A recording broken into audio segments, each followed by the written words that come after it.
बाहर निकालना चाहती है, लेकिन वाल्मीकि उसे ऐसा करने से रोकता है। इसलिए वह गलती से उसे धक्का दे देता है, जिससे नर्स कोमा में चली जाती है। वाल्मीकि सजा के रूप में अपने पाप के लिए अपना पैर फैलाता है। दो लड़के, राज मनोहर सुशांत और बंटू जो कि अल्लू अर्जुन है, दोनों अलग अलग दुनिया में बड़े होते हैं। राज एक धीमा चुप युवा अमीर लड़का है, जबकि बंटू एक चतुर मेहनती मध्यम वर्ग का आदमी है। वाल्मीकि ने हमेशा राज को प्राथमिकता दी, चाहे जितना भी बंटू वाल्मीकि वाल्मीकि को प्रभावित करने की कोशिश करे।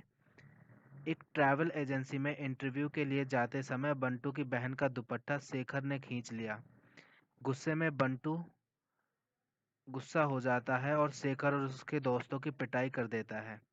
रविंद्र बंटू का साक्षात्कार करता है और बताता है कि शेखर एजेंसी का मानव संसाधन प्रबंधक है।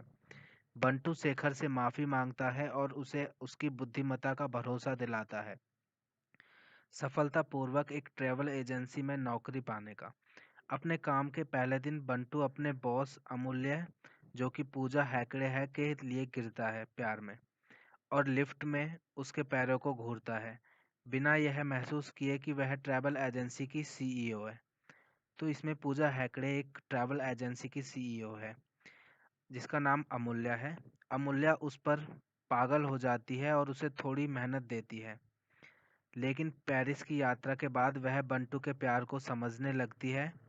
जब राज ने एआईके के 50% शेयर खरीदने के लिए पथाथल्ली को मना कर दिया, तो रामचंद्र एक होटल से देखता है जहां अमूल्य, बंटू और सुदर्शन की एक बैठक होती है। रामचंद्र निराश थे क्योंकि राज इतनी मेहनत नहीं कर रहे थे कि पैदथल्ली कहने के लिए नहीं, लेकिन बंटू सुदर्शन को न कहने में गर्व महसूस हो रहा था, जो पूरी ट्रैवल एजेंसी खरीदना चाहता था। इसके कारण एआरके राज और अमूल्य के लिए लगाव स्थापित करता था, लेकिन राज को अपने चचेरे भाई नंदू से वास्तव में प्यार था। बंटू के मना करने के कारण सुदर्शन ने बंटू और अमूल्य के खिलाफ मामला दर्ज किया।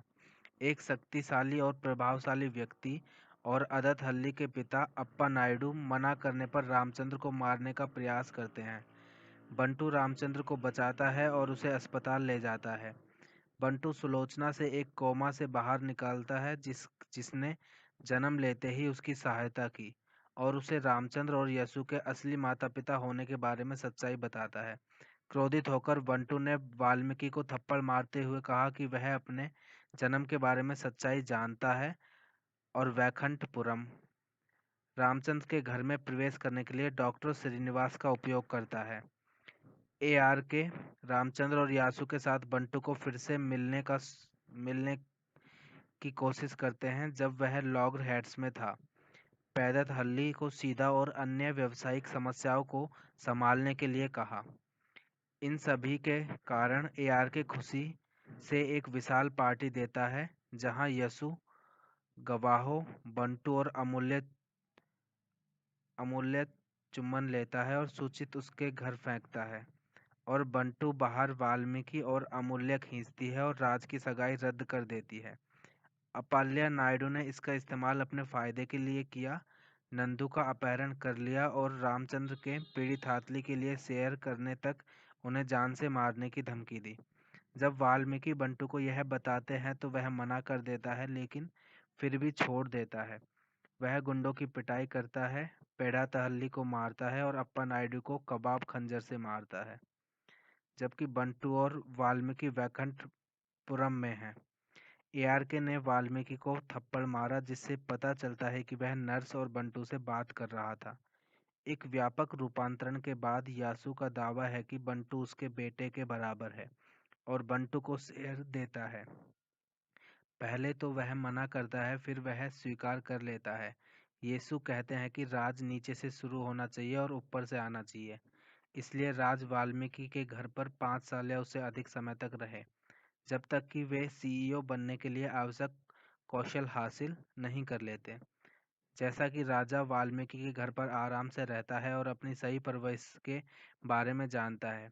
राजा को सीईओ बनाने के लिए वाल्मीकि फिर से संघर्ष करता है, फिल्म का अंत बंटू के हेलीकॉप्टर से उसकी पत्नी अमूल्या के साथ सीईओ के रूप में